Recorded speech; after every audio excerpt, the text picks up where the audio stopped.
শেরপুর ৩ ও বগুড়া ৬ আসনের নির্বাচন বাতিল করতে হবে বললেন গোলাম পারোয়ার। এলএনজি এলপিজি নিয়ে দেশের পথে আরও ৫ জাহাজ। বাজারে বোতলজাত সয়াবিন তেলের সংকট, দাম চড়া সবজি মুরগির। যশোরে ডিবির অভিযানে ইয়াবাসহ ব্যবসায়ী আটক।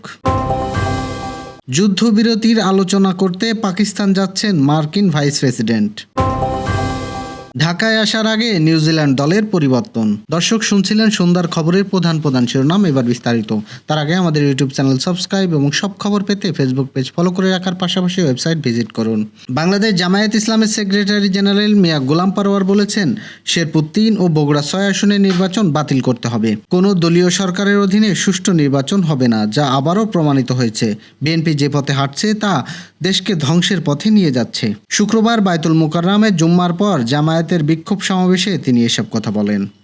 শেরপুর ৩ এবং বগুড়া ৬ আসনের নির্বাচনে ব্যাপক ভোট ডাকাতি, কেন্দ্র দখল, জাল ভোট, নেতাকর্মীদের উপর হামলা, হত্যা চেষ্টার অভিযোগ তুলে এই বিক্ষোভ সমাবেশ ও মিছিলের কর্মসূচির ঘোষণা করে জামায়াত। গোলাম পারোয়ার বলেন, ফ্যাসিস্ট শেখ হাসিনা না থাকলেও সব আগের মতোই আছে। গণভোটে হা ভোটের পক্ষে ভোট চাইলেও বিএনপি এর পক্ষে ছিল না। এর মধ্য দিয়ে বিএনপি মুনাফিকের পরিচয় দিয়েছে। ইরানের সঙ্গে উচ্চ পর্যায়ে আলোচনা করতে পাকিস্তানের উদ্দেশ্যে রওনা দিয়েছেন মার্কিন ভাইস প্রেসিডেন্ট জেডি ভ্যান্স। ভ্যান্সের সঙ্গে ইসলামাবাদে যাওয়ার কথা আছে মার্কিন প্রেসিডেন্ট ডোনাল্ড ট্রাম্পের বিশেষ দূত স্টিভেন উইটফক এবং উপদেষ্টা জুরেড কুশনারের। তারা এর আগে ইরানের কর্মকর্তাদের সঙ্গে পারমাণবিক ও আঞ্চলিক নিরাপত্তা ইস্যুতে পরোক্ষ আলোচনায় যুক্ত ছিলেন। তবে হোয়াইট হাউসে এখনও স্পষ্ট করেনি পাকিস্তান এই আলোচনা সরাসরি হবে নাকি পরোক্ষভাবে অনুষ্ঠিত হবে। এটি কয়েক দশকের মধ্যে যুক্তরাষ্ট্র ইরানের মধ্যে সর্বোচ্চ পর্যায়ে একটি যোগাযোগ হতে যাচ্ছে। এর আগে 2013 সালে বারাক ওবামা ইরানের প্রেসিডেন্ট হাসান রুহানির সঙ্গে ফোনে কথা বলেছিলেন। মধ্যপ্রাচ্যে সাম্প্রতিক যুদ্ধবিরতির পর জ্বালানি সরবরাহের উপর কিছুটা চাপ কমার ইঙ্গিত দিয়েছে। আগামী 15 এপ্রিলের মধ্যে তরলকৃত গ্যাস এলএনজি ও তরলকৃত পেট্রোলিয়াম গ্যাস এলপিজি নিয়ে অন্তত 5টি জাহাজ দেশে পৌঁছানোর কথা রয়েছে।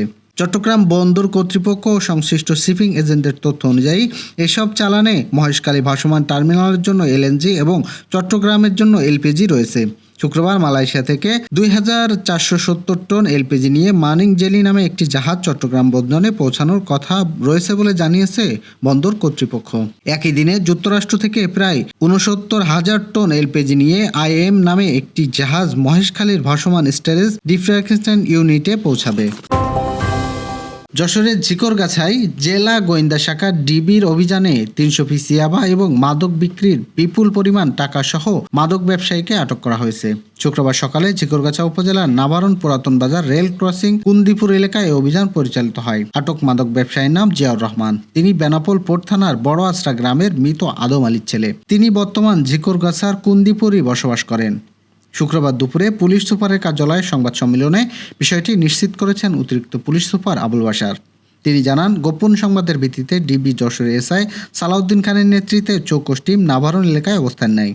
সকাল 10:15টার দিকে কুন্ডিপুর গ্রামের রেল ক্রসিং এলাকায় পুলিশের উপস্থিতি টের পেয়ে পালানোর সময় জিয়াউর রহমানকে আটক করা হয়। প্রাথমিক তল্লাশিতে তার পকেট থেকে 100 পিস ইয়াবা উদ্ধার করা হয়। পরবর্তী আসামির দেওয়া তথ্যের ভিত্তিতে ডিবি পুলিশ কুন্ডিপুরে তার বসতবাড়ি অভিযান চালায়। সে সময় শয়নকক্ষের সায়েন্স সাইটের উপর থেকে আরও 200 পিস ইয়াবা উদ্ধার করা হয়। তল্লাশির এক পর্যায়ে ঘরের জুতার র্যাকের ভিতর থেকে 16 লাখ টাকা এবং ড্রেসিং টেবিলের ড্রয়ার থেকে 3,74,900 টাকা জব্দ করা হয়। উদ্ধারকৃত মোট 19,74,900 টাকা মাদক বিক্রির টাকা বলে আসামি স্বীকার করেছেন। রহিম যশোর ডিবি পুলিশের একটি চৌকস টিম এসআই সালাউদ্দিনের নেতৃত্বে গোপন সূত্রে জানতে পারে যে পুরাতন নাভারণ বাজারে অর্থাৎ ঝিকরগাছা থানাধীন পুরাতন নাভারণ বাজারে রেল ক্রসিংয়ের ওখানে একজন মাদক ব্যবসায়ী সে মাদক ব্যবসা করছে। এই তথ্য পেয়ে সকাল আনুমানিক 9:30টার দিকে আমাদের ডিবি পুলিশের একটি টিম এখানে অভিযান পরিচালনা করে। পুলিশের উপস্থিতি টের পেয়ে একজন ব্যক্তি পালানোর চেষ্টা করে। তখন ডিবি পুলিশ তাকে গ্রেপ্তার করে। গ্রেপ্তারকালে সে জানায় তার নাম জিয়াউর রহমান, তার বয়স 55। এই ব্যক্তিকে গ্রেপ্তার করে পুলিশ যখন তাকে সার্চ করে তার ডান পকেটে 2টি পোটলায় 50-100 পিস ইয়াবা ট্যাবলেট পাওয়া যায়। তাকে জিজ্ঞাসাবাদে আরও জানা যায় তার বাড়িতে আরও ইয়াবা আছে। পরবর্তীতে পুলিশ তাকে নিয়ে তার বাড়িতে সার্চ করে তার বাড়ির মধ্যে শয়নকক্ষের যে তার সানসেটের উপরে 2টি জিপারযুক্ত পলিপ্যাকে 100 পিস করে আরও 200 পিস, অর্থাৎ সর্বমোট 300 পিস ইয়াবা ট্যাবলেট পাওয়া যায়। পরবর্তীতে তল্লাশিকালে তার বাড়ির মধ্যে যার জুতার র্যাক আছে, জুতার র্যাকের মধ্যে একটি জুতার প্যাকেটে সেখান থেকে 16 লক্ষ টাকা পাওয়া যায়, এই মাদক বিক্রয়ের টাকা। পাশাপাশি তার বাড়ির মধ্যে ড্রেসিং টেবিলের মধ্যে আরও 3,74,900 টাকা পাওয়া যায়। সর্বমোট তার বাড়ি থেকে 19,74,900 টাকা এবং তার বাড়ি থেকে 200 পিস ইয়াবা এবং তার পকেটে থাকা আরও 100 পিস ইয়াবা, সর্বমোট 300 পিস ইয়াবা এবং 19,74,900 টাকা পাওয়া যায়। তাকে জিজ্ঞাসাবাদে জানা যায় এই টাকাগুলি সে মাদক বিক্রয় লব্ধ আয়। সে একজন চিহ্নিত পেশাদার মাদক ব্যবসায়ী, তার নামে পূর্বেও বেনাপোল থানায় একটি মামলা আছে। উক্ত ব্যক্তিকে গ্রেপ্তার করে আমরা জব্দ তালিকা করেছি, তাকে বিজ্ঞ আদালতের মাধ্যমে জেল হাজতে পাঠানোর প্রক্রিয়াধীন আছে। বাজারে ঠিকঠাক বোতলজাত সয়াবিন তেল মিলছে না, সোনালী মুরগি কিনতে হচ্ছে রেকর্ড সর্বোচ্চ দামে। এছাড়াও যখন 80 টাকার নিচে পেঁপে গাজর ছাড়া তেমন কোনো সবজিই নেই। সব মিলিয়ে নিত্যপণ্যের বাজারে গিয়ে দারুণ অস্বস্তিতে পড়েছেন সীমিত আয়ের মানুষেরা। শুক্রবার দেখা গেছে দোকানগুলোতে 5 লিটারের সয়াবিন তেলের বোতল মিললেও সরবরাহ কম। আধা লিটার, 1 লিটার, 2 লিটারের বোতল বেশিরভাগ দোকানেই পাওয়া যাচ্ছে না।